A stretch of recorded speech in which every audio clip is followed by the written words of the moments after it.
Islam Haji Lukman Edi Pekanbaru. Untuk anggota kelompoknya ada Hari, Muhammad Kori, sama Tommy. Apakah sudah hadir semuanya? Kori hadir, Bu. Hari hadir, Bu. Tommy hadir, Bu. Oke. Tommy hadir, Bu. Jadi untuk sekarang asistensi yang kedua untuk pembangunan rumah susun. Jadi tahapannya ini perbaikan kemarin yang dipresentasikan sama yang terbaru.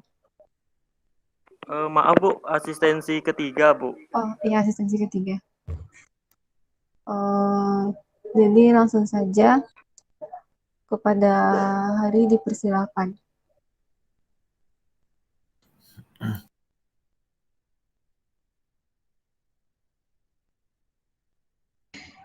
Maaf, Bu. Yang pertama itu untuk jatahnya si Kori, Bu.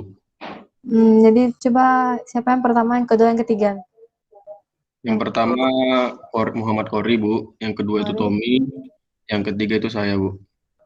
Hari berarti ya. Yang ketiga. Berarti untuk Kori dipersilakan untuk mempresentasikan laporan KP-nya. Baik, Bu.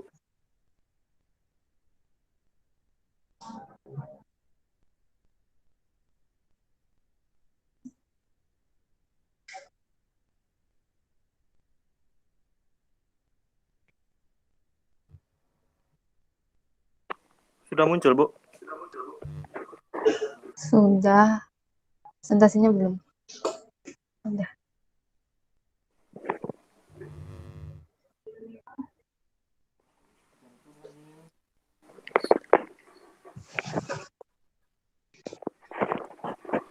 Assalamualaikum warahmatullahi wabarakatuh. Waalaikumsalam warahmatullahi wabarakatuh. Baiklah, saya akan memulai presentasi pada pagi ini. Yang pertama, gambar struktur dan uraian mutu beton. Mutu beton pile cap, kolom, shear wall, tiang pondasi menggunakan beton mutu K300 MPa. Plat lantai menggunakan mutu beton K300 MPa.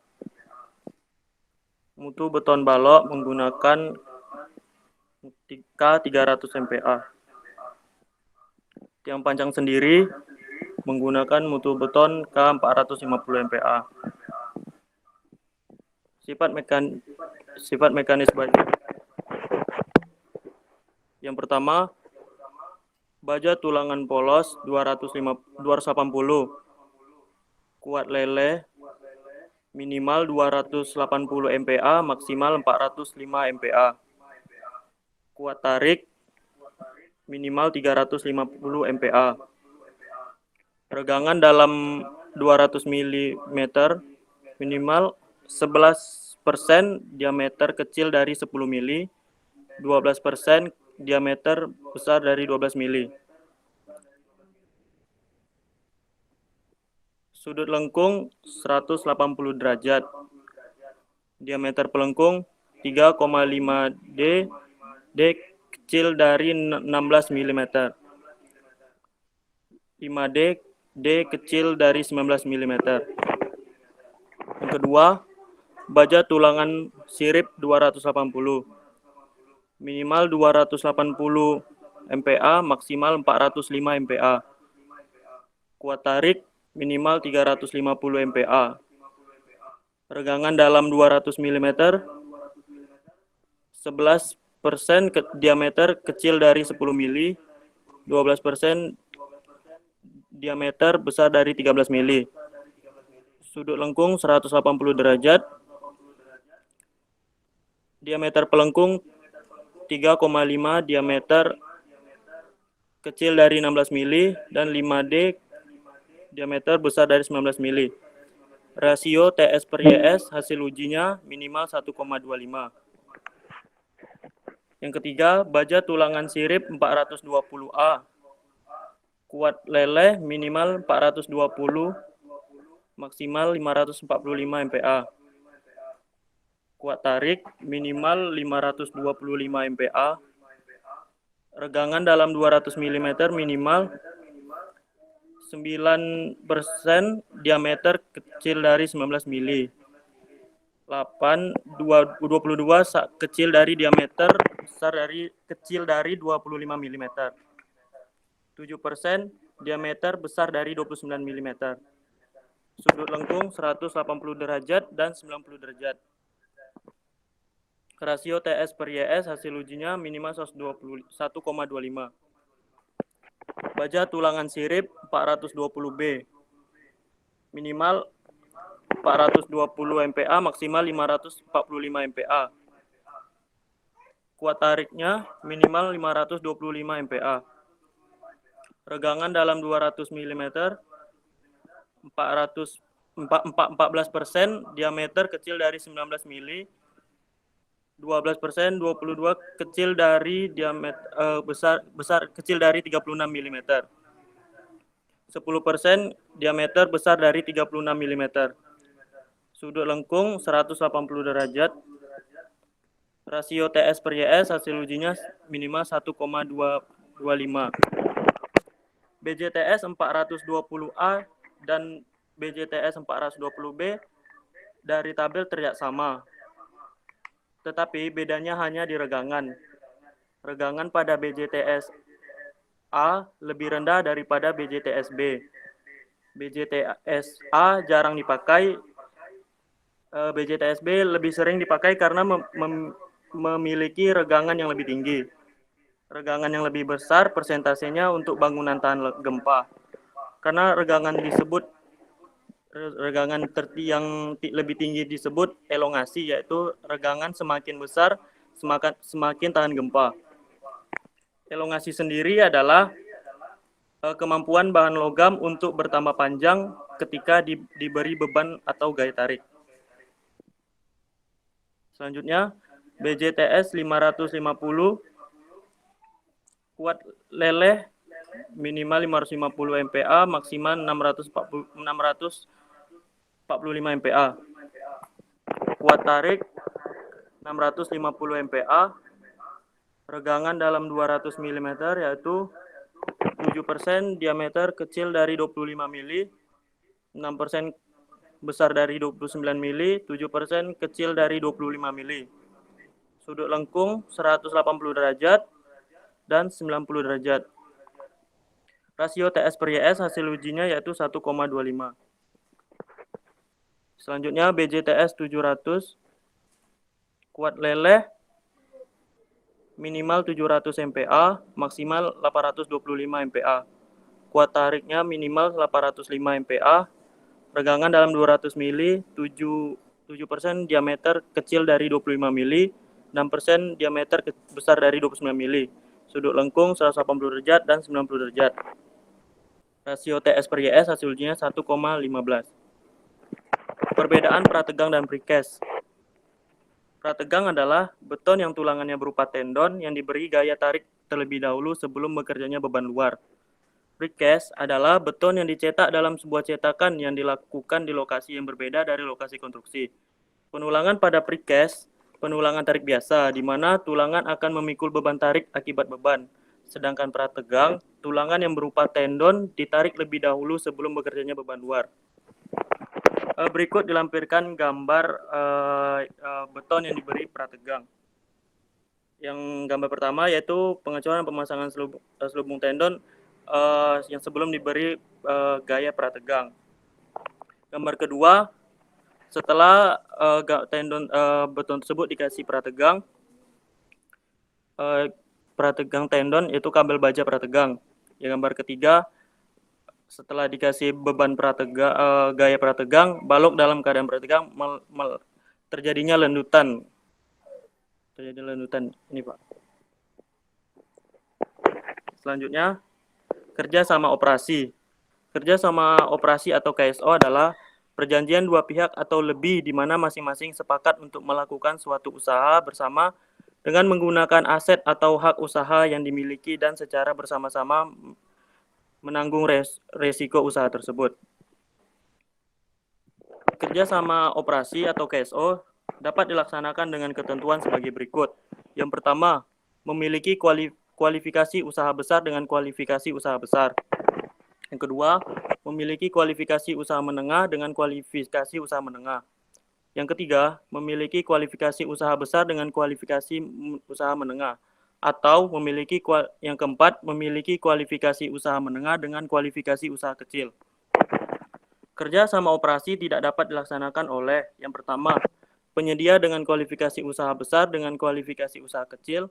Yang kedua, penyedia dengan kualifikasi usaha kecil dengan kualifikasi usaha kecil. Dalam melaksanakan KSO, salah satu badan usaha anggota kerja sama operasi harus menjadi leader firm. Leader firm kerja sama operasi harus memiliki kualifikasi setingkat atau lebih tinggi dari badan usaha anggota kerja sama operasi dengan porsi modal paling banyak yaitu 70%. Jumlah anggota kerja sama operasi atau KSO dapat dilakukan dengan batasan yang pertama, untuk pekerjaan yang bersifat tidak kompleks dibatasi sebanyak 3 perusahaan dalam satu kerjasama operasi. Yang kedua, untuk pekerjaan yang bersifat kompleks dibatasi paling banyak 5 perusahaan dalam satu kerjasama operasi atau KSO.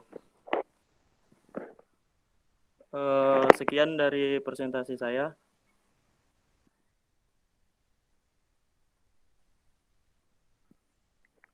Terima kasih. Baiklah, terima kasih kepada Kori.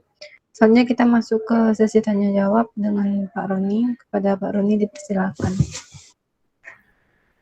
Ya, bismillahirrahmanirrahim. Ya, kita mulai masuk ke sesi tanya jawab. Terima kasih Ibu Anissa. Dari presentasi Muhammad Kori hari ini udah cukup bagus, cukup ilmiah. Ya, nanti maunya rekan yang 2 lagi juga demikian ya. Jadi artinya kita memaparkan ya apa yang kita paparkan itu kita paham secara ilmiah ya. Paling ada sedikit ya. Saya ingin bertanya ya atau ingin diskusikan. Tadi dikatakan betonnya K300 MPa. Ada K, belakangnya ada MPa. Coba Muhammad Kori, maksudnya apa? K300 MPa.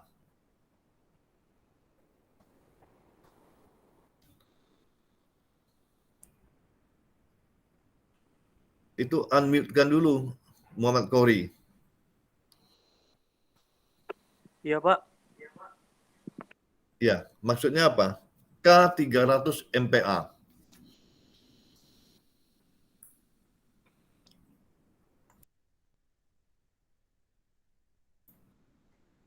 Maksudnya yaitu kuat tekan karakteristik minimum, Pak. Tahu nggak Muhammad Kori, 300 MPa itu berapa besar itu?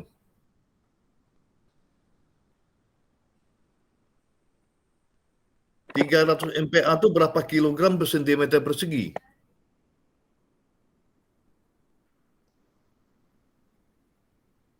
Atau mengerti nggak yang saya maksud? Kenapa di depannya ada K, belakang satuannya MPa, dan MPa-nya besar tuh, 300 MPa.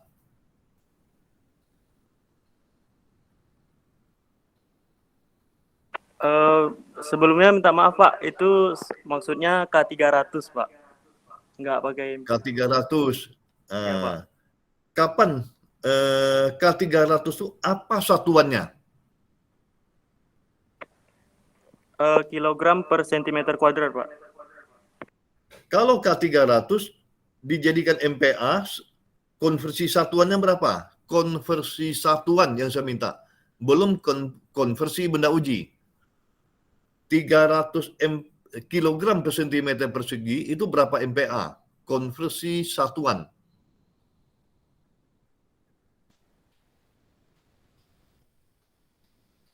Ya, langsung dijawab aja. 300 dibagi 10,2, Pak. Ya, udahlah, bagi 10 aja. Nggak usah masukkan gravitasinya dulu. Ya, berapa jadinya? Ya, berapa jadinya? 30, Pak. 30 apa? Sebut yang lengkap-lengkap, 30 MPa. 30 MPa. 30. Nah, jadi konversi dari 300 kg per cm persegi adalah 30 MPa. Nah, kalau K300 itu otomatis satuannya kilogram per cm persegi. Jadi jangan ada lagi K300 MPa. Kemudian pertanyaan berikutnya, ya, kalau K300 itu setara dengan FC aksen berapa? Itu mic-nya kok mati hidup. Mau diskusi tidak ada masalah. Rekannya diskusi langsung, saya dengar pun tidak apa-apa. Kalau ada kawan-kawannya ikut. Jadi diskusi kita ini bisa hidup. Jadi coba jangan di mute terus itu. Biar aja, tidak masalah. Ya. Nah, itu di unmute lagi. Mute lagi. Nah, sekalian videonya. Baik, Pak. Dia 0,75 akar FC aksen, Pak. 0,75 akar FC aksen. Apa itu? Coba jelaskan. Termasuk kalau ada kawannya mau jelaskan pun tidak ada masalah. Kita diskusi ini. Kita bukan ujian. Ya. Mikrofonnya itu aktifkan, videonya aktifkan ya, udah ya.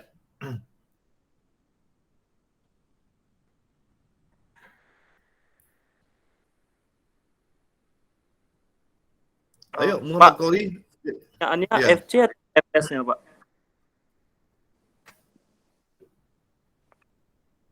Apa pertanyaannya?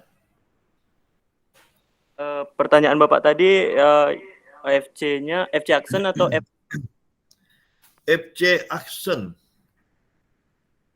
Ya. K300 setara dengan FC aksen berapa? Itu mahasiswa teknik sipil ya di semester awal itu sudah di kuliah beton 1 aja itu sudah oke. Jadi tidak ada lagi yang tidak bisa membedakan ya K dengan FC aksen.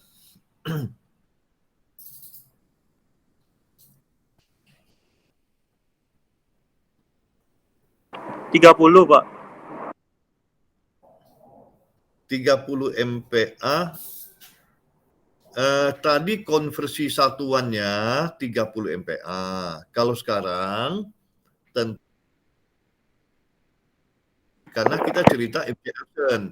Kalau kita cerita K itu benda ujinya apa? Kori. K itu benda ujinya apa? Kubus, Pak. Kubus. FC aksen atau FC prime itu benda ujinya apa? Silinder, Pak. Silinder, Pak. Nah, tadi sudah ada konversi satuan 10. Konversi benda ujinya berapa?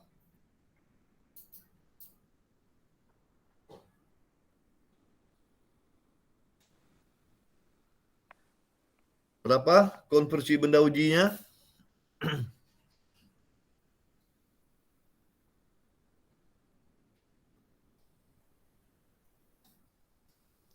Oke. Ini biar cepat. Bu Anissa bisa bantu menanggapi? Yang konversi tadi, Pak. Iya, coba Bu Anissa ceritakan konversi dari K300 menjadi FC aksennya berapa? Yang dikonversi apa saja? Ya. Untuk K300 itu konversinya dikali nanti 0,083. Jadi nanti hasilnya 24,9 MPa untuk FC. Jadi yang 0,83 itu adalah konversi benda uji kubus dengan sisi 15 cm ke silinder diameter 15, tingginya 30 cm. Coba Muhammad Kori diulangi lagi.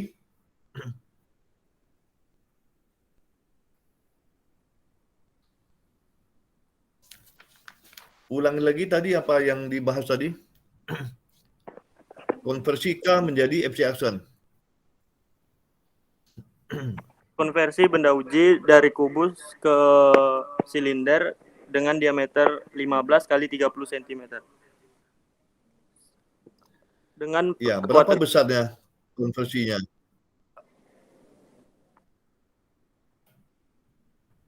0,83 Pak. K300 kali. 0,83.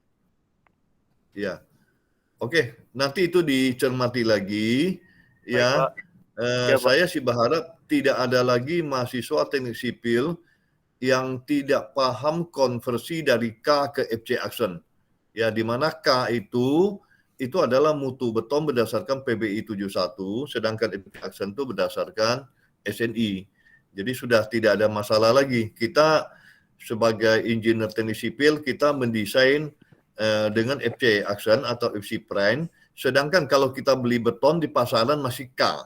Jadi hal tersebut harusnya tidak ada lagi menjadi masalah. Ya.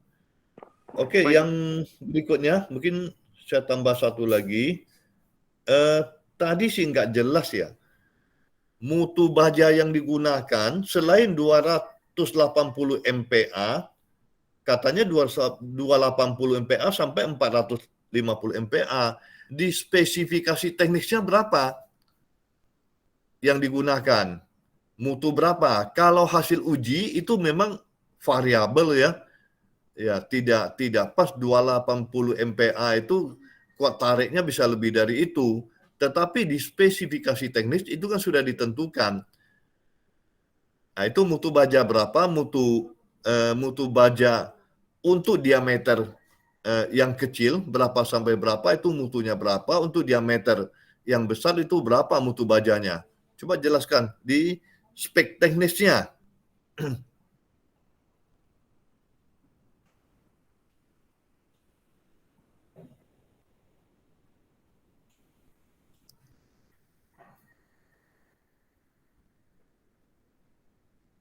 Mikrofonnya tuh.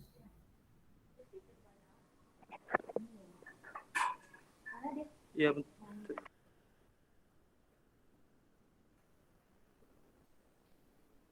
Tadi udah diminta mikrofonnya jangan di off kan. iya, Pak.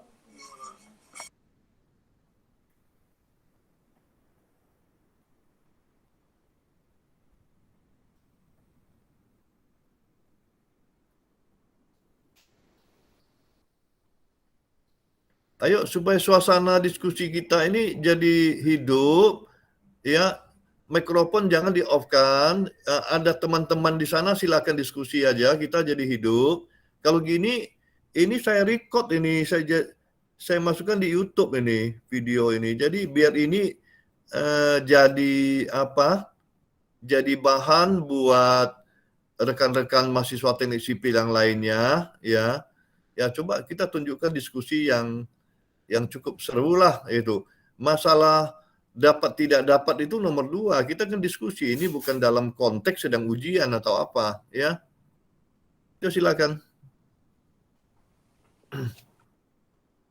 Justru di diskusi ini kita berharap sesuatu yang sebelumnya kita belum tahu, kita bisa menjadi tahu.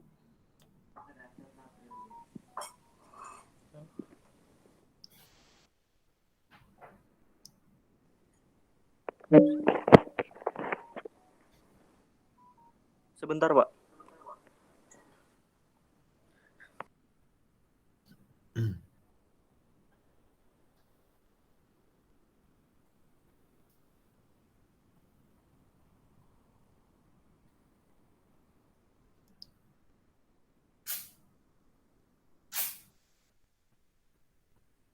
Ya, Muhammad Kori, kalau begitu udah pas aja lah ya. Ya, jangan ini waktu diskusi ya diskusi. Kalau nggak tahu ya langsung aja. Saya belum tahu Pak, kita diskusi kan enak gitu. Nah, kawan-kawannya siapa yang tahu silakan.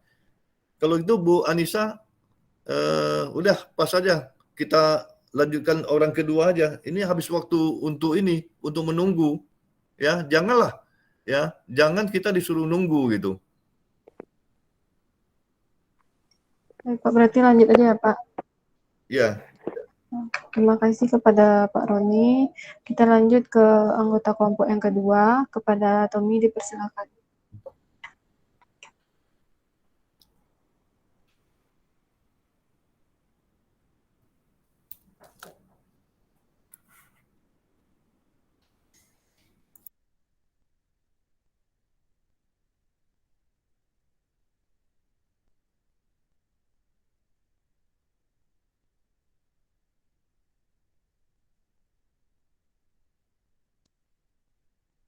Tommy, apakah masih ada?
Bentar Pak, masih not responding.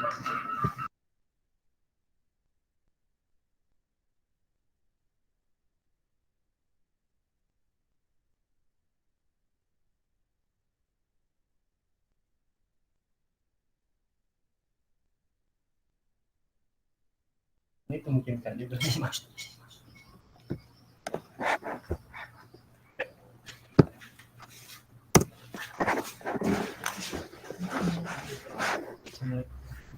Assalamualaikum warahmatullahi wabarakatuh. Waalaikumsalam warahmatullahi wabarakatuh. Assalamualaikum warahmatullahi wabarakatuh. Baiklah, saya akan memulai presentasi besi tulangan dan ulir dan polos. Yang pertama besi ulir. Yang pertama diameter 10 mili dengan panjang 12 meter. Kedua 13 mili dengan panjang 12 meter. Ketiga 16 mm dengan panjang 12 meter. Keempat 19 mm dengan panjang 12 meter. Kelima 22 mm dengan panjang 12 meter. Yang keenam 25 meter panjang 12 meter. Yang ketujuh 29 mm dengan panjang 12 meter. Yang delapan 32 mm dengan panjang 12 meter. Dan yang ke-9 35 mm dengan panjang 12 meter. Berikutnya besi polos. Yang pertama diameter 6 mili dengan panjang 12 meter. Yang kedua diameter 8 mili dengan panjang 12 meter. Yang ketiga 9 mili dengan panjang 12 meter. Yang keempat 10 mili dengan panjang 12 meter. Yang kelima diameter 12 mili, panjangnya 12 meter. Yang keenam 14 mili, panjangnya 12 meter. Yang ketujuh 16 mili dengan panjang 12 meter. Yang kedelapan 19 mili dengan panjang 12 meter. Yang kesembilan 22 mm dengan panjang 12 meter. Yang ke-10 diameternya 25 mm dengan panjang 12 meter. Yang ke-11 diameternya 28 mili, 12 diameternya 32 mili, dan 13 36 mm dengan panjang 12 meter. Berikutnya perbedaan PCC dengan OPC tipe 1.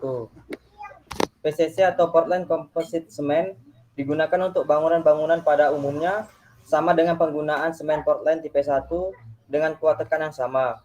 PCC mempunyai panas hidrasi yang lebih rendah selama proses pendinginan dibandingkan dengan semen Portland tipe 1.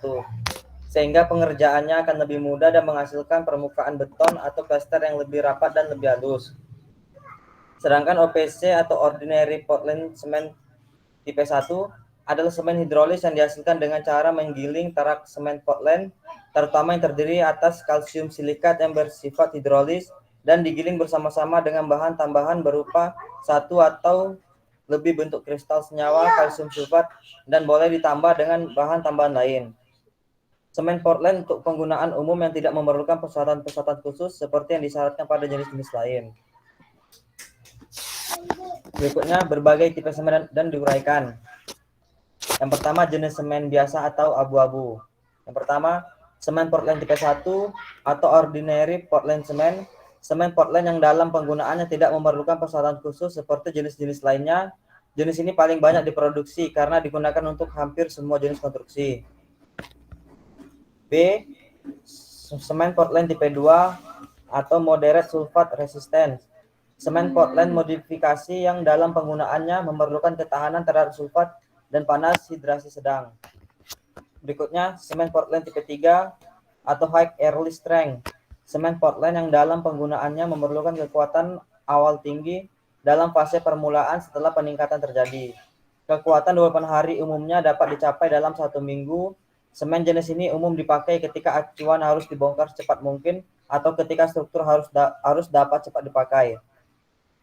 Yang keempat, semen Portland tipe 4, low head of hydration. Semen Portland yang penggunaannya memerlukan panas hidrasi yang rendah, yang dipakai untuk kondisi di mana kecepatan dan jumlah panas yang timbul harus minimum. Misalnya pada bangunan masif seperti bendungan gravitasi yang besar. Berikutnya, semen Portland tipe 5 atau sulfat resistant semen. Semen Portland yang dalam penggunaannya memerlukan ketahanan yang tinggi terhadap sulfat. Umumnya dipakai di daerah di mana atau airnya memiliki kandungan sulfat yang tinggi. Yang kedua, jenis semen campur. Yang pertama, Portland Composite Cement atau PCC. Semen Portland Composite dapat digunakan untuk konstruksi umum seperti pasangan batu bata, selokan, jalan, pagar dinding, dan pembuatan elemen bangunan khusus seperti beton pracetak, beton pratekan, panel beton, dan paving block, dan sebagainya. Yang kedua, Super Portland Pozzolan Composite Cement atau PPC. Kegunaan Super Portland Pozzolan Composite Cement diantaranya adalah sebagai konstruksi beton massa, konstruksi di tepi pantai dan tanah rawa yang harus memiliki ketahanan terhadap sulfat, tahan hidrasi panas sedang, pekerjaan pasangan dan pelesteran. Beberapa jenis bangunan yang menggunakan produk ini diantaranya perumahan, jalan raya, dermaga, irigasi, dan sebagainya. Berikutnya super masonry semen atau SMC. Semen ini dapat digunakan untuk konstruksi perumahan gedung, jalan, dan irigasi yang struktur betonnya maksimal K225. Dapat juga digunakan untuk bahan baku pembuatan genteng beton, hollow brick, paving block, dan bahan bangunan lainnya. Berikutnya oil well semen kelas G HSR atau high sulfate resistant. Merupakan semen khusus yang digunakan untuk pembuatan sumur minyak bumi. Karakteristik oil well semen atau OWC kelas G HSR yang tahan terhadap sulfat tinggi ini merupakan jenis yang dibuat untuk kegunaan khusus di kedalaman dan temperatur tertentu yang biasa disesuaikan dengan kecepatan pengerasan dikurangi. Di antara proyek yang menggunakan material ini yaitu sumur minyak bumi di bawah permukaan bumi dan laut.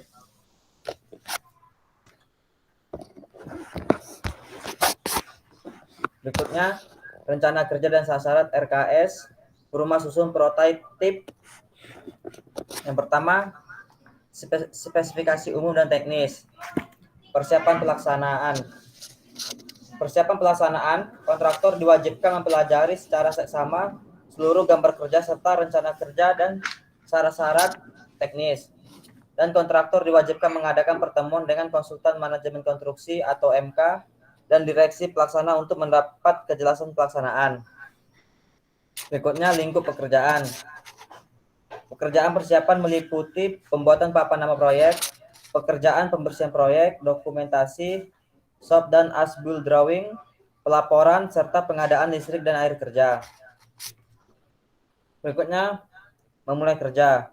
Selambat-lambatnya 1 minggu setelah tanggal penunjukan dan perintah kerja pelaksanaan pekerjaan atau SPK, pihak kontraktor harus sudah memulai melaksanakan pembangunan fisik secara nyata di lapangan. Berikutnya, mobilisasi. Mobilisasi yang dimaksud adalah mencakup transportasi peralatan konstruksi yang berdasarkan daftar alat-alat konstruksi yang diajukan bersama penawaran atau peralatan konstruksi yang dibutuhkan lainnya dari tempat pembongkarannya ke lokasi di mana alat itu akan digunakan untuk pelaksanaan pekerjaan ini. Berikutnya, papan nama proyek.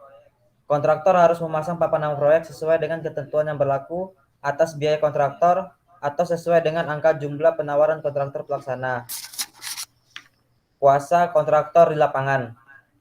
Kontraktor wajib menunjukkan seorang kuasa kontraktor atau biasa disebut pelaksana yang cakap dan ahli untuk memimpin pelaksanaan pekerjaan di lapangan dan mendapat kuasa penuh dari kontraktor sebagaimana dipersyaratkan pada dokumen pengadaan kontraktor. Selanjutnya rencana kerja. Sebelum mulai pelaksanaan pekerjaan di lapangan, kontraktor wajib membuat rencana kerja pelaksanaan dari bagian-bagian pekerjaan berupa bar chart dan S-curve, juga jadwal pengadaan bahan, peralatan, dan tenaga. Berikutnya, loss manajemen konstruksi atau MK, loss kerja, gudang bahan, pagar proyek, dan lain-lain. Program Rencana Keselamatan dan Kesehatan Kerja atau RK3. Kontraktor berkewajiban menyediakan kotak P3 di tempat pekerjaan. Kontraktor bertanggung jawab atas keselamatan dan keamanan pekerjaan. Apabila terjadi kecelakaan, kontraktor segera mungkin memberitahukan kepada konsultan manajemen konstruksi atau MK dan mengambil tindakan yang perlu untuk keselamatan korban kecelakaan itu. Selama pembangunan berlangsung, kontraktor wajib menyediakan tabung alat pemadam kebakaran atau fire extinguisher lengkap dengan isinya. Selama pembangunan berlangsung, kontraktor wajib menyediakan helm proyek yang sewaktu-waktu berfungsi sebagai peralatan safety. Berikutnya, tenaga dan sarana kerja. Kontraktor harus menyediakan tenaga kerja yang ahli, bahan-bahan, peralatan berikut alat bantu lainnya untuk melaksanakan bagian-bagian pekerjaan serta mengadakan pengamanan, manajemen konstruksi MK, dan pemeliharaan terhadap bahan-bahan dan alat-alat kerja. Berikutnya, persyaratan dan standarisasi.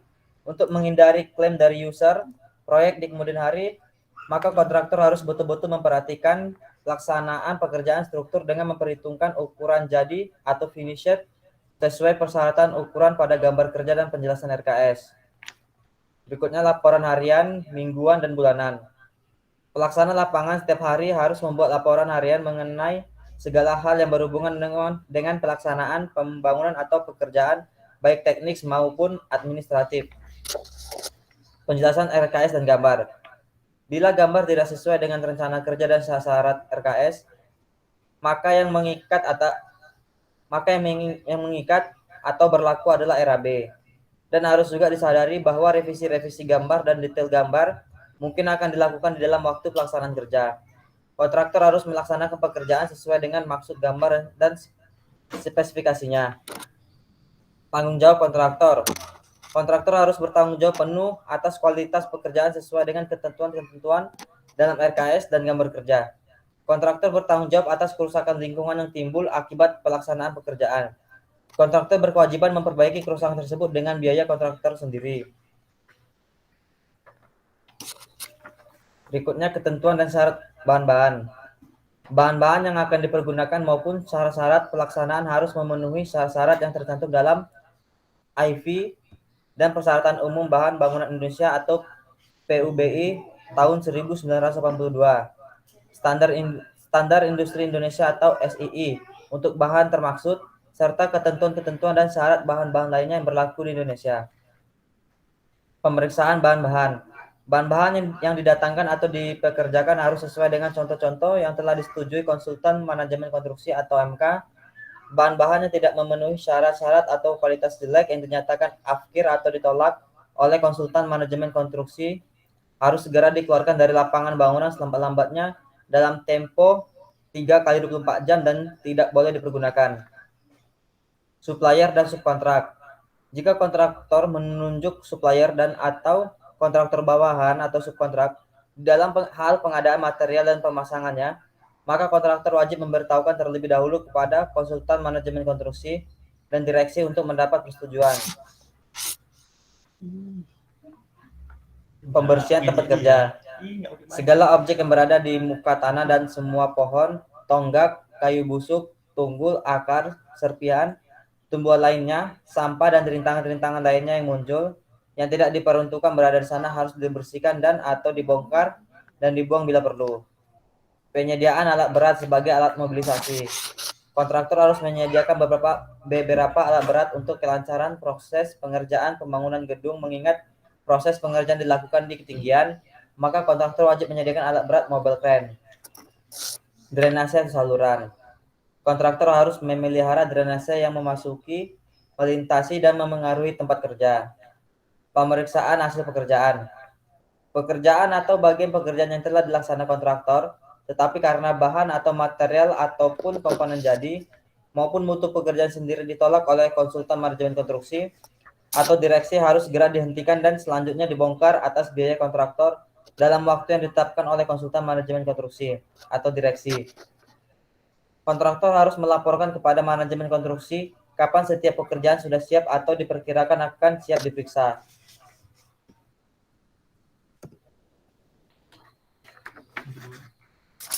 Yang kedua, spesifikasi teknis pekerjaan struktur. Yang pertama, pekerjaan persiapan. Sebelum kontraktor mengadakan persiapan di lokasi, maka sebelumnya harus memenuhi prosedur tentang tata cara perizinan atau perkenan untuk memulai dengan persiapan-persiapan pembangunan kepada pemerintah daerah setempat yang bersangkutan. Sebentar, interupsi Tommy. Jangan terlampau panjang, namanya presentasi itu harusnya nggak panjang-panjang ya. Ini kayak dibacakan semua, kapan mau selesai kita mau diskusi lagi. Jadi maksimal Ibu Anissa dibatasi aja, udah 10 menit ya udah cut aja kan gitu ya. Udah Pak. ringkas aja, langsung kesimpulan aja kalau ada.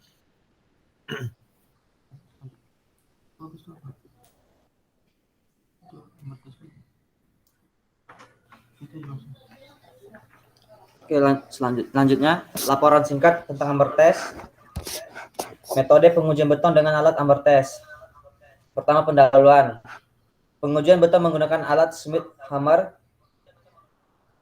atau yang lebih dikenal dengan alat hammer test adalah suatu alat uji untuk mengetahui tegangan karakteristik beton dengan mengukur kekuatan permukaannya.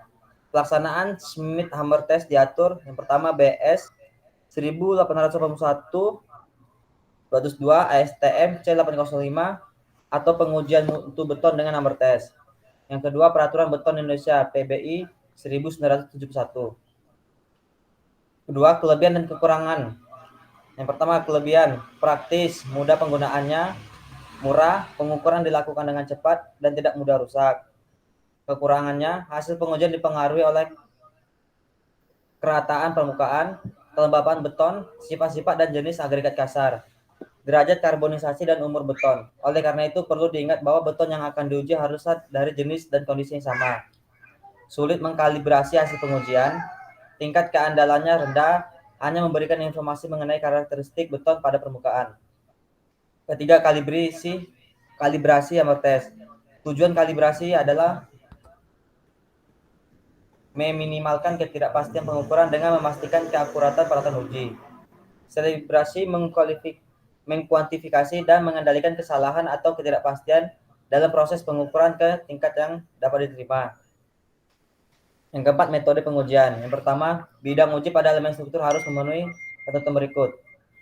1. Permukaan beton yang akan diuji harus merupakan permukaan yang padat, rata, halus, dan tidak dilapisi oleh plesteran atau bahan pelapis jenis lainnya. Kedua, bidang uji yang dipilih harus kering dan halus, bebas dari tonjolan-tonjolan atau lubang-lubang. Ketiga, lokasi-lokasi bidang uji harus Mungkin sesuai dengan sebentar interupsi. Ya, Pak. Tommy, saya kira cukup aja. Ini udah lama sekali nih, ya, lama sekali presentasinya. Nanti Baik, Pak. waktu habis presentasi aja. Kapan kita mau diskusi lagi, ya? Bu Anissa, coba diatur sisi presentasi yang efisien, Bu Anissa. Iya, Pak. Lalu kita lanjut ke sesi tanya jawab aja lagi ya, Pak. Untuk presentasi maksimal 15 menit per anggota kelompoknya. Yang inti-intinya saja dijelaskan. Selanjutnya kita masuk ke sesi tanya jawab. Kepada Pak Doni dipersilakan. Ya, mungkin perlu saya berikan catatan ya. Sedangkan dalam ujian komprehensif aja tidak boleh melebihi 15 menit. Ya, jadi tidak mungkin ya. Misalkan ini sekarang di slide ini pengujian sebagai berikut sampai 10 dibacain. Tidak, kita sampaikan aja. Pengujian pada prinsipnya adalah yang diuji seperti apa dalam proyek ini. Harusnya ditekankan dalam proyek yang tempat saudara KP itu dibandingkan dengan teoritis yang didapat, sampai sejauh mana aplikasinya mengikuti peraturan-peraturan yang ada. Itu yang dimaksud. Jadi kita tidak membacakan teori. Kalau membacakan teori di sini memaparkan, tentu yang dengarnya bosan. Saya juga bisa baca sendiri. Jadi tidak perlu dari mahasiswanya membacakan, saya dengar. Tidak usah, saya kan baca sendiri juga. Intisarinya apa? Ya, setiap slide yang mau disampaikan, sampaikan intisarinya. Nah, ini kalau ada 11 slide dibacakan seperti itu, bisa setengah jam waktunya. Ya, bahkan lebih. Ya, oke lah. Jadi orang ketiga jangan terulang lagi seperti ini. Coba yang efektif bagaimana kita tuh persentase. Oke, saudara Tommy, seperti tadi saya katakan, kita lebih ke aplikasi, namanya kerja praktek ya. Ya, aplikasi di lapangan terhadap teori atau penerapan ya, peraturannya sampai sejauh mana. Nah, tadi saya ulangi lagi pertanyaan Muhammad Qouri tadi. Mutu baja, pertama kan mutu baja dipresentasikan tadi kan. Mutu baja yang digunakan berapa? Mutu berapa saja yang digunakan di proyek ini? Proyek rusun ya. Coba saudara Tommy langsung dijawab. Bentar Pak. Gini, kayaknya tidak ada istilah sebentar atau tidak. Kalau nggak dapat, pas saja. Jadi saya tidak menunggu. Ya, agak aneh aja setiap pertanyaan sebentar gitu. Ya, videonya aktifkan aja. Ya, nggak efektif ini. Jangan terulang lagi. Saya tidak mau terulang lagi.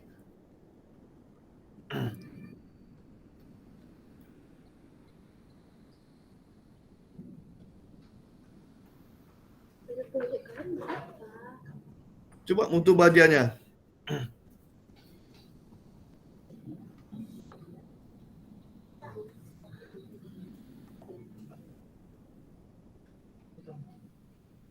Jadi ngapain persentase sampai setengah jam? Anda sendiri tidak tahu mutu bajanya berapa yang digunakan di proyek. Mutu baja yang digunakan 240 MPa, 400 MPa, 40 MPa. Sebentar. 280 atau 240? 240. 240 MPa itu untuk mana saja? Ya, diameter berapa saja? Yang 400 MPa itu untuk diameter berapa saja? Yang 240 MPa untuk sengkang diameter 10. Terus yang 400 MPa untuk sengkang juga di atas diameter 10. Berikutnya ada sengkang di atas diameter 10. Sengkang apa tuh yang besarnya di atas diameter 10? Apakah ada sengkang yang menggunakan sengkang yang diameternya lebih dari 10?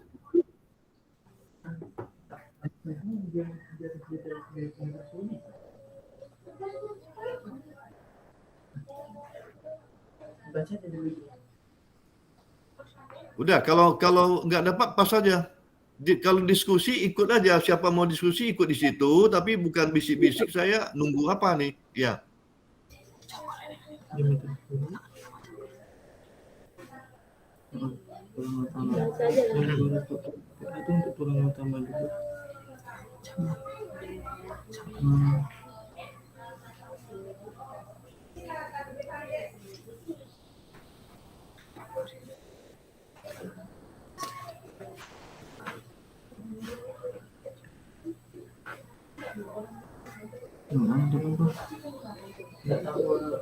Saya kira untuk semuanya ya, bukan hanya Tommy, nanti juga Muhammad Qouri atau ini ada Hari Agung Pratama. Ya, langsung kita diskusi Ya, jadi tidak usah mencari-cari. Bukan waktunya mencari sekarang. Sekarang waktunya abstensi. Jadi apa mau dicari? Cari di buku, cari di laptop, apanya mau cari? Langsung aja. Kalau sudah misalkan tidak dapat ya saya yang jelaskan gitu maksudnya. Jadi hidup diskusi kita ini. Oke, tadi ada nggak sengkang yang lebih besar daripada diameter 10? Tidak tahu, Pak. Ya, ya udah pas aja. Jadi jelas, jangan ditunggu-tunggu gitu. Itu kebiasaan jelek tuh jangan dipupuk ya. Nah, jadi gini aja. Di pasaran sekarang itu ada 280 MPa itu biasanya itu kan mutunya lebih rendah. Itu digunakan untuk diameter 8 biasanya. SNI sudah tidak mengizinkan lagi ya bagel dengan tulangan polos untuk kolom. Maka itu diameter 10 biasanya digunakan untuk kolom itu sudah kita menggunakan mutu baja yang lebih tinggi ya. Yang ulir itu adalah 420B. Jadi kalau yang 400 tidak ada di pasaran, yang ada di pasaran adalah BJTP 280 dan BJTS 420B itu yang ada. Itu nanti di apa lagi dipelajari lagi bukan dipelajari, dicari tahu ya, cari tahu di proyek itu digunakan apa. Kalau membaca RKS-nya tahu, tapi karena RKS-nya tidak dibaca, coba dibaca ya. Jadi saya tidak mau dengan teori yang dipaparkan sampai 11 lembar dibacakan setengah jam untuk apa? Ya, tidak ada gunanya kalau kita tidak mengetahui apa yang diterapkan di lapangan ya. Terus tadi katanya berbagai cerita masalah semen itu juga panjang lebar. Itu berapa slide tuh? Ya, tipenya ada OPC, ada PCC, ya, PCC, PPC juga ada banyak sekali yang yang tahan terhadap yang ada sulfatnya segala macam itu banyak jenisnya. Pertanyaannya adalah ya semen yang digunakan pada proyek ini semen apa? Tipenya apa? Jenisnya apa? Kan Anda KP kan di sini. Semen apa yang digunakan pada proyek tempat Anda KP?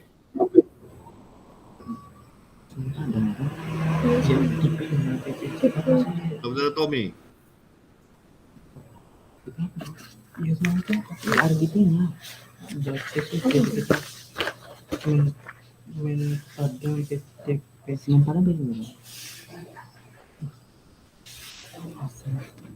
Nah, ini berpikir lagi, Saudara Tommy.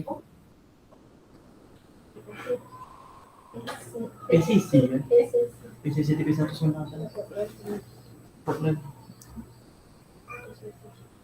PCC tipe 1, Pak. Semen Padang. PCC tipe 1. Ada. PCC tapi tipe 1.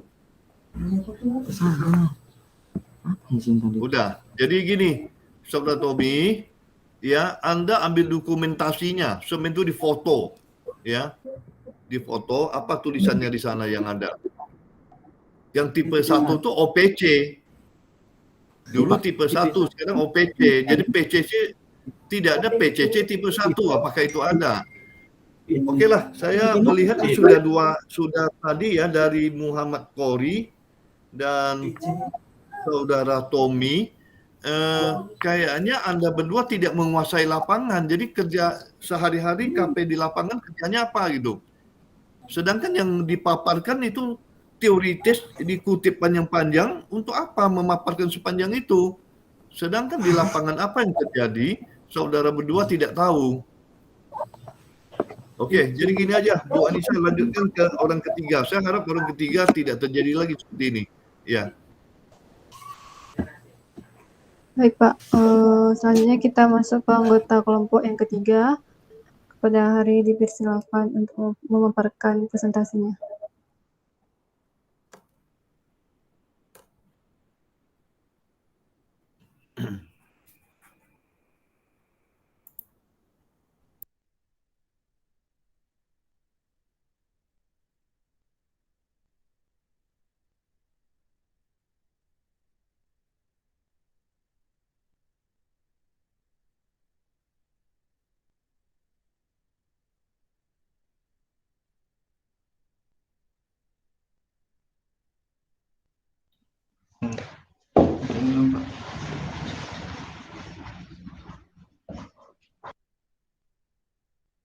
Untuk kamera tolong diaktifkan.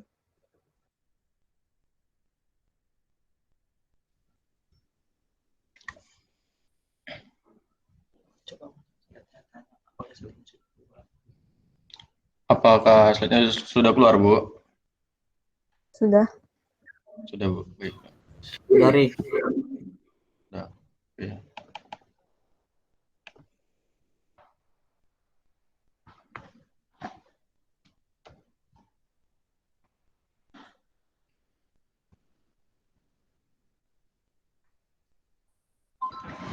Apa ngelik nih? Baiklah.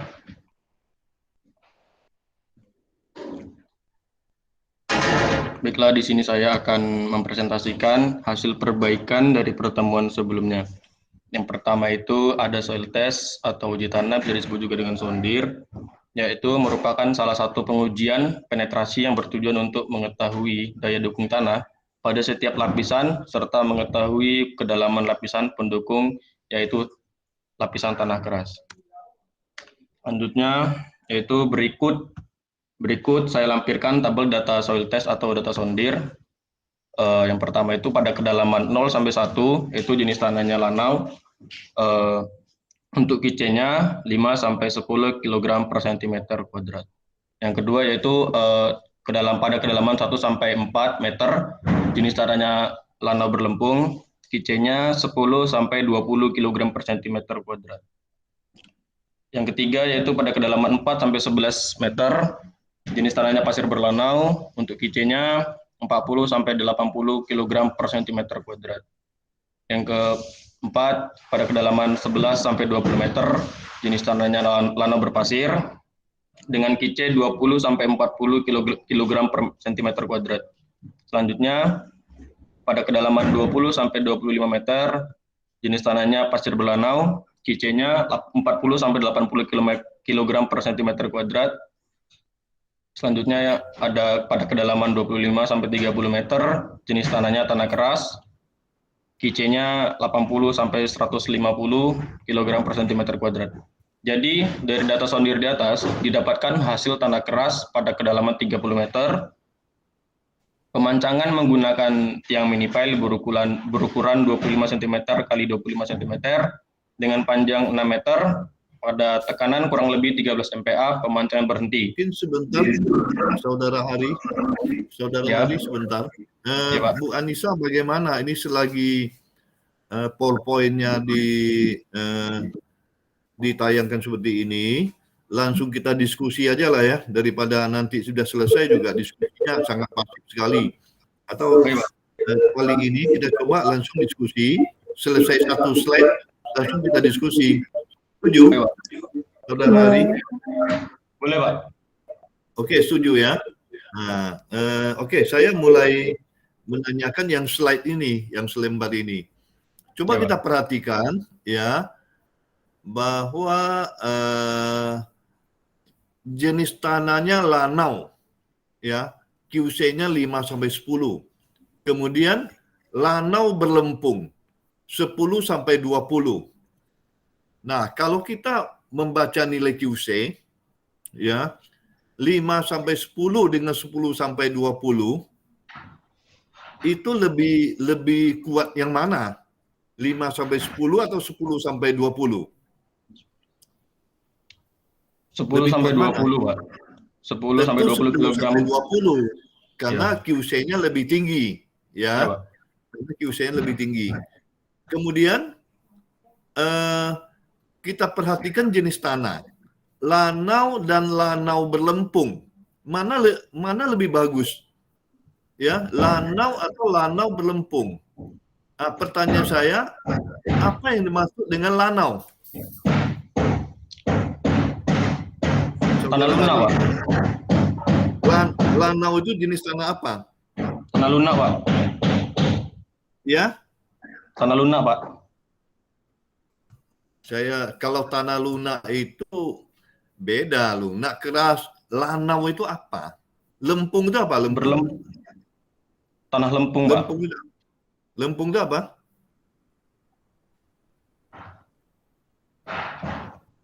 Lempung, Pak.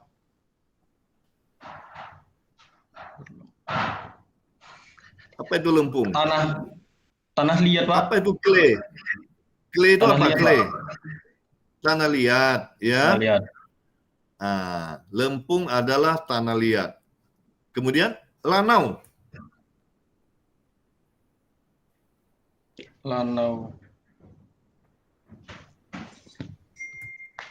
Lanau silt, ya, silt ya. Campuran pasir dan lempung, Pak. Lanau. Butiran mana lebih kasar? Lanau dengan lempung. Lanau, Pak. Lanau lebih kasar. Iya. Lebih kasar itu lebih kuat atau lebih lemah? Lebih kuat. Lebih kuat. Coba kita lihat tabel ini didapat dari mana? Ini lanau lebih kecil QC-nya dibandingkan lanau berlempung. Ini tabel dari mana nih didapat?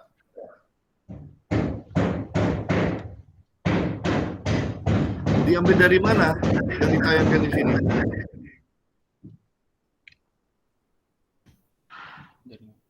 Pas, Tidak Pak. salah ketik. Dari mana tabelnya? Kemarin kalau tidak salah, maaf sebelumnya, Pak, saya harusnya itu berlempung, Pak. Saya tidak tanya itu. Ini siapa yang buat tabel ini? Tabel Saya sendiri, ini Pak. dapat dari mana? Ya, Saya sendiri yang buat dibuat tabel ini, Pak. sendiri aja. Coba ulangi. Lihat ini juga. Ya, Pak, ini tabelnya saya buat sendiri. Kemudian saya perkirakan untuk QC-nya juga, Pak. Ya, Anda bukan peneliti, ya. Anda mahasiswa yang sedang menuntut ilmu. Tentu Ya, tidak dibenarkan membuat tabel sendiri, memperkirakan sendiri. Ambil aja lah salah satu contoh, ya, hasil sondir yang ada. Kemudian tayangkan di sini. Jadi kalau tayangkan dibuat sendiri seperti ini, untuk apa? Ya, kalau Anda mengadakan penelitian, ada terjadi sesuatu yang keanehan, bahwa lempung lebih tinggi daripada lanau, itu dibahas. Mungkin Anda sudah doktor itu membahas seperti itu, ya. Jadi nggak bisa nih dibuat-buat seperti ini. Jadi kalau saya nggak tanya, saya pun nggak tahu nih, ini tabel muncul dari mana. Nah, kemudian kita lihat lagi, ya. Kalau pasir berlanau, lanau berpasir, ya. Itu tanahnya lebih bagus yang mana? Itu lebih bagus pasir itu, ya, oke. Itu pun lebih tinggi. Saya nggak tahu lah, walaupun angkanya di tebak-tebak, ya. Nah, kemudian di kedalaman 25 sampai 30 itu tanah keras. Tanah keras itu sifatnya. Yang atas itu lanau, pasir itu jenisnya. Ini kok bisa digabung sifat dengan jenis. Kalau tanah keras lawannya tanah sedang, tanah lunak, ya. Ini tanahnya mulai dari atas lanau, lanau berlempung, pasir, lanau berpasir, pasir berlanau, itu semuanya jenis. Yang paling bawah tanah keras. Itu cerita sifat kita. Ya, ini Pak. dicampur ini. Iya, digabung aim sama itik ini. Ya, Pak, maaf atas ketidaktelitian saya, Pak. Iya. Jadi besok-besok kalau menampilkan sesuatu itu, ya, itu harus ada referensinya yang jelas. Jadi nggak bisa dibuat-buat. Oke, teruskan slide berikutnya. Selanjutnya terdapat nilai SLAM, yaitu yang disyaratkan pada rumah susun Yayasan Leman Emas Rio Bangkit, yaitu 8-12 cm untuk semua bangunan seperti kolom, slope, lantai, balok, dan lain sebagainya. Oke, kita bahas ini. Jangan dilompat dulu. Baik, Pak. Jangan dilompatnya. Jadi Anda boleh pilih nanti beberapa slide yang menarik, tidak usah semua. Ini jumlah slide-nya berapa? 4, Pak. Oh, cuma 4, boleh lah. Satu persatu aja kita bahas. Cuma 4 cuma. Kirain tadi 11 juga. Ya. Tidak, Pak. Ini mengatakan bahwa nilai SLAM-nya disyaratkan 8-12 untuk semua struktur. Ya. Itu Anda baca di mana? Ya, balok, plat, slope. Ya. Mungkin termasuk kolom sama shear wall, ya. Itu baca di mana? Kira-kira juga? Atau diambil di RKS? Dari laporan saya sendiri, Pak. Laporan kami, Pak. Dari laporan itu diambil dari mana? Anda kan buat Dari lapangan, laporan, Pak. tentu ada sumbernya. Ya, Dari lapangan, Pak. Dari lapangan pas saat pengujian setiap elemen struktur, Pak. dari di RKS-nya berapa? Pertanyaan saya, di RKS-nya.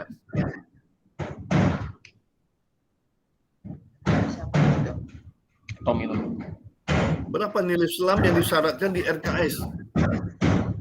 Coba tolong Tom buka dulu RKS-nya, Tom. Ya. Oke, belum tahu ya. Belum pernah baca, nanti baca. Jadi bercepat. Jangan sekarang itu RKS-nya tebal di halaman berapa pasti Anda nggak tahu itu, ya. Udah. Kalau memang saya tidak mau itu ditebak-tebak 8 sampai 12 dan saya juga tidak yakin ya semua struktur menggunakan nilai selam yang sama yang disyaratkan oleh RKS. Kenapa? Biasanya kalau untuk kolom ya itu lebih dari 12. 8 sampai 12, 8 itu nggak bisa bekerja lagi itu. Biasanya 12 plus minus 2. 10 sampai 14. Kalau kolom bisa lebih dari 14 yang ada. Itu adalah fakta di lapangan. Ya. Iya. Kemudian di proyek ini saya lihat ya cukup menarik karena ada shear wall. Ya, shear wall itu tidak bisa menggunakan selam 8 atau 12. Itu nanti keropos semua shear wall-nya itu. Apalagi kalau ada campuran ya waterproofing dan lain-lainnya yang integral itu, otomatis selam itu akan naik menjadi 18 itu. 16, 18, bahkan lebih dari 18. Nah, jadi ini nanti dikoreksi, baca RKS, itu benar sekarang. Ya, dikoreksi, baca RKS, dipahami selamnya seperti apa. Terus itu ada yang menarik, nanti saya minta Hari ya, tugasnya Hari. Coba metode pelaksanaan, saya lihat di dalam gambar itu ada shear wall ya. Saya minta nanti di pertemuan berikutnya Anda paparkan shear wall bagaimana metode pelaksanaan pembesiannya. Itu ada balok-balok, ada kolom-kolom, saya lihat di dalam gambar dinding shear wall itu, dinding geser itu. Kemudian metode pembuatan backcastingnya bagaimana, metode pengecorannya bagaimana, serta foto-foto pelaksanaannya coba lampirkan. Anda jadikan tugas ya, tugas di bab 7 ya, bab 7 atau berapa itu? Ya.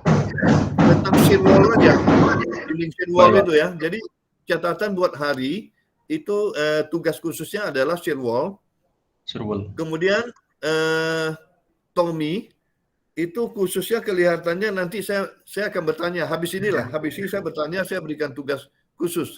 Kalau Hari sudah langsung saya berikan tugas khususnya adalah shear wall ya. Ya oke, terusin slide berikutnya sudah cepat. Untuk slide berikutnya ini Pak, peraturan beton bertulang Indonesia tahun 1971 Pak. Oke, ini 71. Anda gini aja. Iya Pak. SNI diambil nggak? Tidak diambil ya? Nggak ya? Tidak Pak. Ambillah SNI, tambahkan, nanti bandingkan. Memang kalau di PBI 71 itu selamnya kecil-kecil semua, ya. Dinding cuma 12,5, tetapi nyatanya di lapangan itu tidak bisa demikian dilaksanakan. Baik ya. Pak. Nah, maka itu disitulah Anda telah melakukan kerja praktek, Anda bisa membedakan ya antara di PBI sudah ada, ya. Kenapa di lapangan tidak bisa laksanakan itu? Ya, tapi di situ saya lihat untuk plat balok kolom dinding itu yang ketiga ya, tabel ketiga sampai 15 loh maksimumnya. Tapi tidak mungkin di bawah 12. Di bawah 12 tidak bisa dipompa. Ya.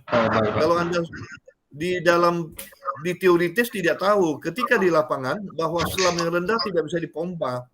nggak bisa digunakan dengan konkrit pump itu. Nah, itulah gunanya KP. Jadi maksud saya seperti itu.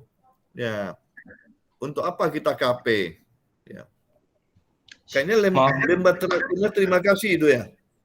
Iya, Pak. 3 lembar namanya slide-nya. Iya kan? 4, Saya baca Pak. saya udah 4. 1, 2, 3, 4. Terima kasih. Satu Terima lagi. kasih untuk 5. Maaf Pak, sebelum Ini Pak, berarti ketiga. kami Keempat yang mana yang keempat? yang ini Pak, yang peraturan bertulang Pak. Peraturan betul-betulang. Yang Sama ini, itu Pak. selam juga itu, maksimum Iya, ini, minimum. Kok judulnya peraturan, isinya selam. Ya, selam tuh nggak isinya tuh? Ya sama, isinya selam itu. Ya. Iya, ini Oke, yang untuk sebelumnya Anda Pak. bertiga, Ya Pak. untuk Anda bertiga sudah berapa bab disusun laporannya? 6 Pak. 6, Pak. 6 mau masuk ke 7. Ya. Iya, Pak. Bab 7 apa? Tinjauan khusus, Pak. Khusus. Oke. Untuk tinjauan khusus tadi sudah hari firewall ya. Jadi yang diminta adalah nanti dokumentasinya pasti ada, metode pelaksanaan pembesiannya, bagaimana dia mengikat besi, memotong besi, memasang besi, kemudian metode pembuatan backcastingnya, sampai metode pengecorannya. Nanti dijelaskan beserta dokumentasi, beserta sketsa-sketsa. Ya. Kemudian sepintas lalu, shear wall itu apa? Secara struktural, fungsinya apa? Itu jelaskan. Untuk Tommy saya lihat di gambar, itu di lampiran laporannya ada gambar ya. Oke, dia menggunakan tiang panjang, tulisannya mini pile. Ya, tulisannya mini pile. Tapi saya lihat tiang pancangnya dibanding sama orangnya, tiang pancangnya gemuk betul. Betul tuh mini pile. Tommy. Iya, Pak. Yang dikatakan mini pile itu dimensinya berapa? Berapa besar? 25 kali 25, Pak. 25 kali 25. Coba lihat di fotonya. Saya nggak yakin 25 kali 25.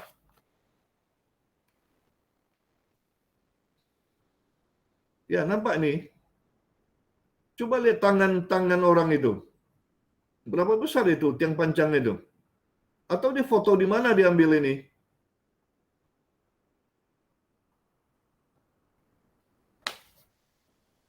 Tommy, foto di mana? Atau betul itu 25 kali 25 begitu di foto jadi gede dia?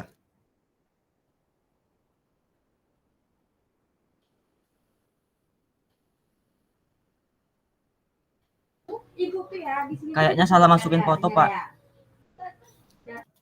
Kenapa? Salah masukin foto, Pak. Halaman 71, ya benar. Bisa ditayangkan. Mungkin Bu Anissa berikutnya kita minta soft copy-nya lah. Jadi saya bisa tayangkan nanti, ya. Coba ditayangkan halaman 71. Kira-kira berapa skalanya itu?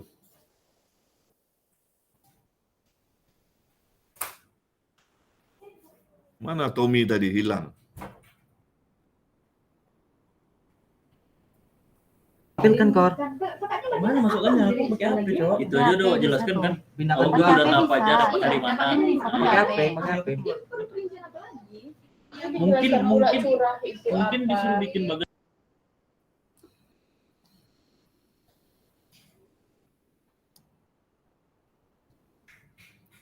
Ayo Tommy, kenapa Tommy? Ramai Ya, kali Pak. tempat Tommy.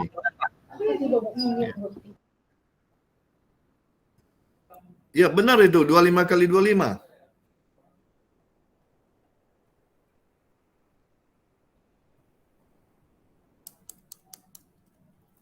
Nah, ini mulai lagi Tommy kayak tadi bertanya langsung diam, hilang. Pak, maaf Pak. Di sini azan Pak. Maaf Pak. Ya.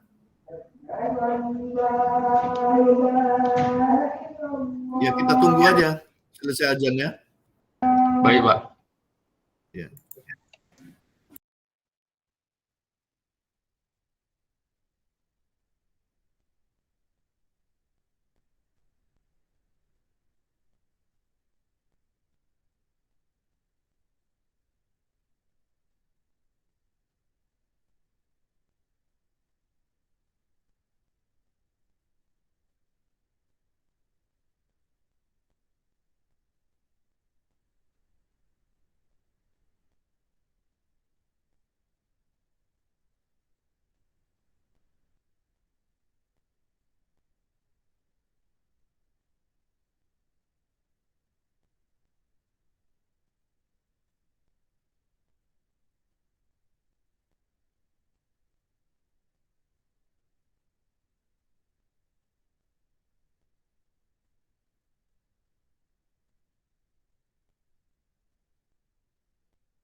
Bu Anissa, bagaimana?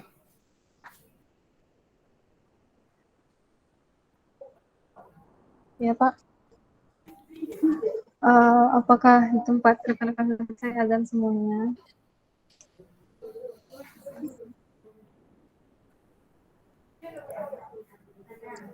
Tommy? Apa Tommy masih ada? Masih, Bu. Sekarang kita lanjutkan untuk yang pembahasan tadi kepada Pak Roni Silakan. Yang tentang untuk judul Pak. Di tempat Tommy udah selesai azannya? Sudah, Pak. Udah. Oke, coba jelaskan, Umi, gambar halaman 71 itu dari mana gambarnya?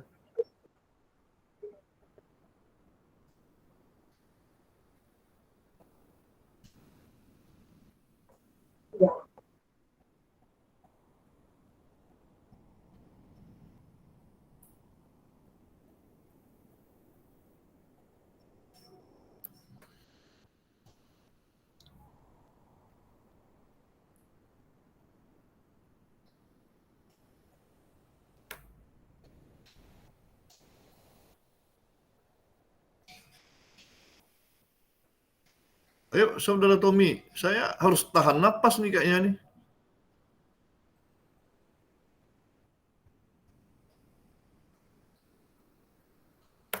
Apa gambar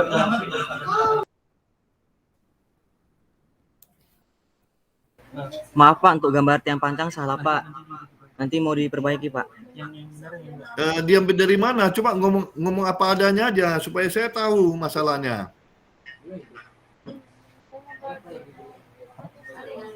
Di halaman 71 itu diambil dari mana?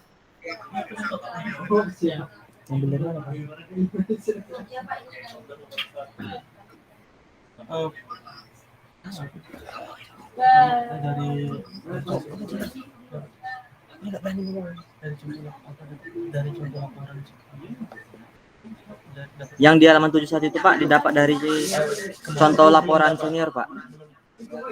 Oh, jadi bukan dari proyek yang bersangkutan. Ya udah selesai dari tadi kan itu aja. Kita ini jadi mahasiswa ya, apalagi engineer itu sportivitas itu harus tinggi. Kalau nggak ada, nggak mungkin nanti orang minta desain gedung, kita ambil aja yang punya senior, ini pondasinya dikerjakan nanti kan roboh bangunan ya. Kan tidak bisa seperti itu. Jadi cobalah mulai sekarang dipupuk lah ya. Kalau memang ini ada kekeliruan ya langsung disampaikan aja. Ini begitu saya bertanya, oh itu salah ambil ya udah selesai.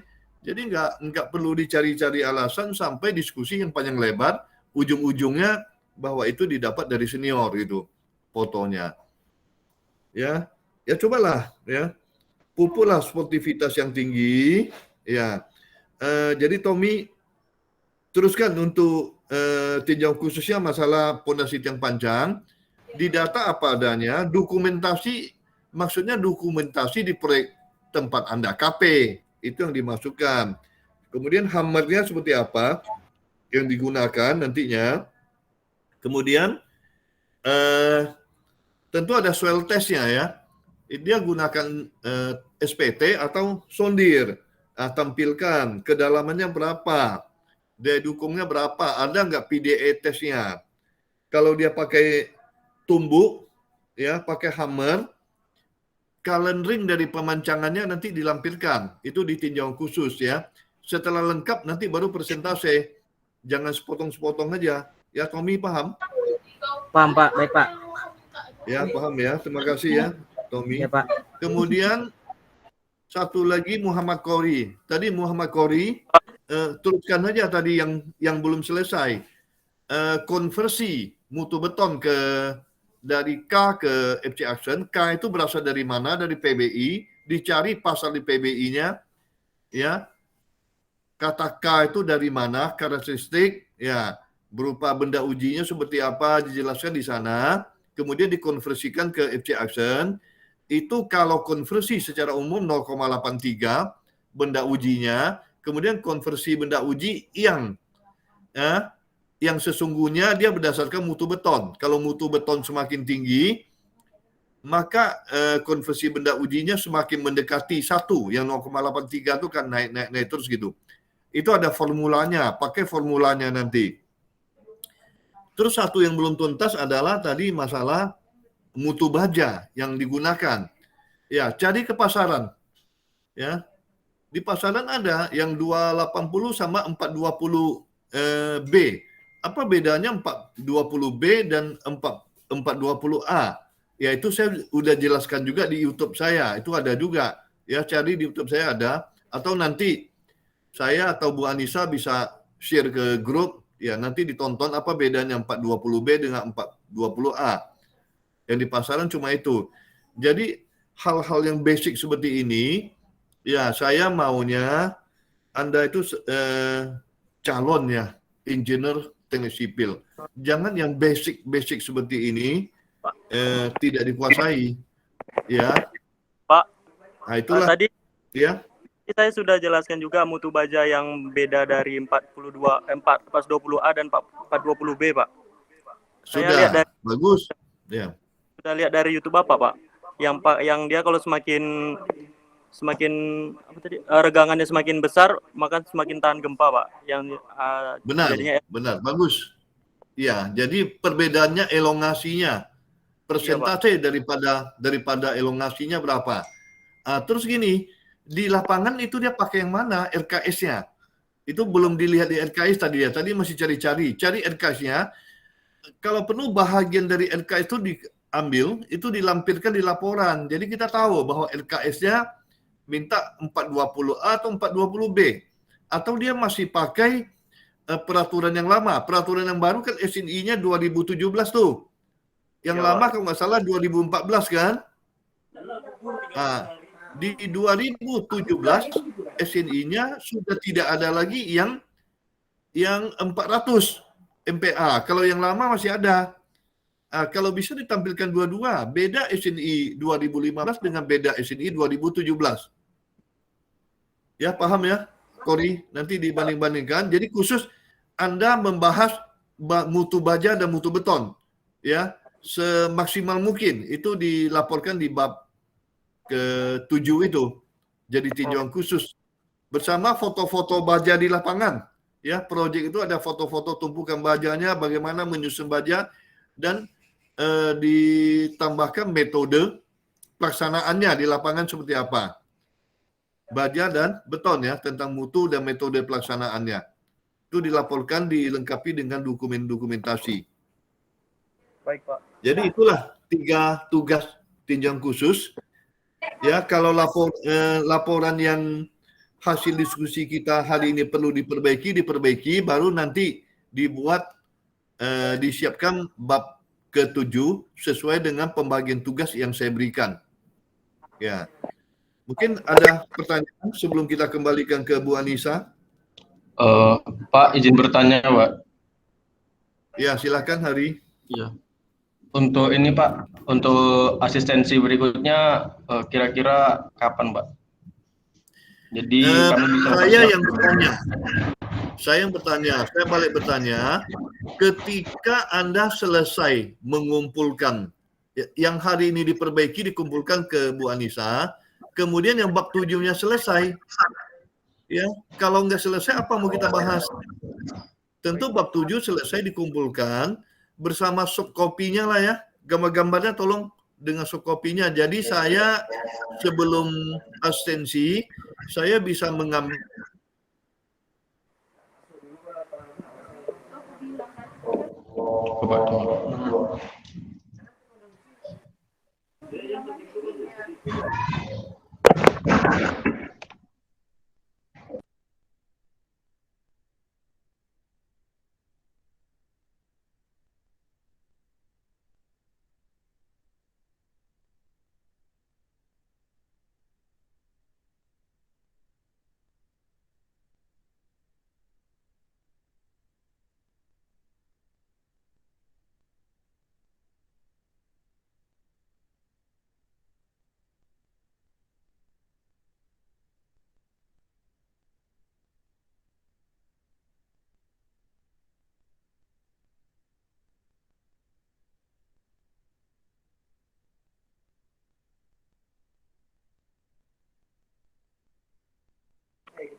Oke, Bang Sinan tadi.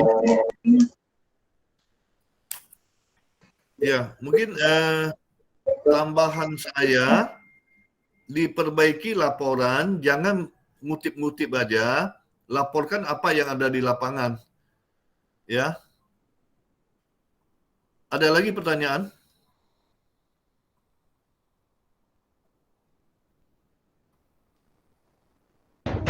Cukup, Pak. Ya, Pak, cukup. Terima kasih. Ya, sampai ketemu nanti pada pertemuan berikutnya setelah selesai bab 7. Assalamualaikum. Jadi waktu kita kembalikan ke Bu Anissa.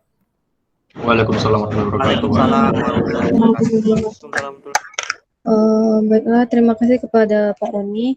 Sedikit tambahan dari Nisa, Pak. Jadi nanti itu kalau misal bab 7 kan tinjauan khusus.